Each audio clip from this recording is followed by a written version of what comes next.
So we've been formally part of the STEX 25 program for about a year now. And over that year, we've moved from proof of concept studies to signing a number of deals, launching a number of internal programs, and closing our Series A round led by SoftBank Ventures. In conjunction with MIT STEX and the MIT Industrial Liaison Program, we've had the opportunity to meet biopharmaceutical partners across the world, including Korea, Japan, the United Kingdom, and of course here in Boston.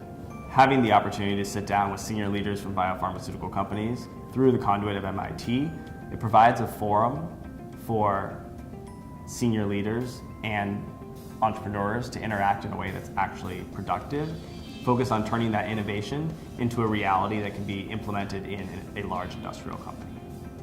The opportunity for open conversation with senior leaders of member companies provides a great opportunity for both parties to really learn what it is they want and figure out how to achieve those goals, whether it's together as a partnership or separately. But kind of that whole learning process, I think, is what's really helpful for everyone. So our vision, our goal is to use this technology to go after as many diseases as we can, right? So to date, we've launched about a dozen programs, which, if you consider we also have about a dozen employees, is a pretty ambitious set of programs that we're running as a company. And our plans for the years to come is to launch more, approximately one per month, some on our own and some in partnership with pharmaceutical companies. twoXAR focuses on the discovery work, so identifying new candidates very quickly, and our partners focus on the development work, so together we can make the process more efficient. While I did my MBA here at MIT Sloan, I did almost every entrepreneurship thing possible here, and I've continued to maintain that relationship since graduating from Sloan. The MIT brand is global, especially in technology and entrepreneurship, and so for me that doesn't mean staying here in Boston necessarily, and we're always all traveling around the world and interacting with potential partners in Asia, in San Francisco, as well as here in Boston.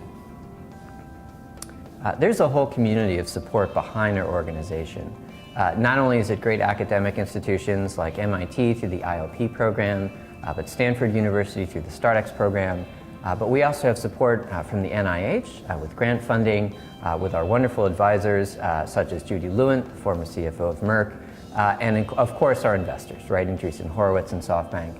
And it's this whole community behind us that makes all of our work possible. We're focused on efficiency in drug development, and so we can't do it alone, and so we really appreciate all the support from our community.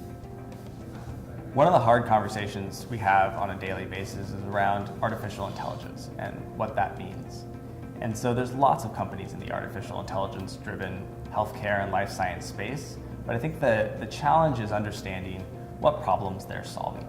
And when we talk to potential biopharmaceutical partners, we really try to help them understand what is the problem they're seeking to solve, and then understand whether AI may or may not be the solution for that problem. There's a lot of noise in this space, and there's easily 100+ companies that are using artificial intelligence in one way, shape, or form to make a meaningful change in the entire drug discovery process. In engaging with partners, we quickly recognize that there's easily 100+ companies using AI in the drug discovery space.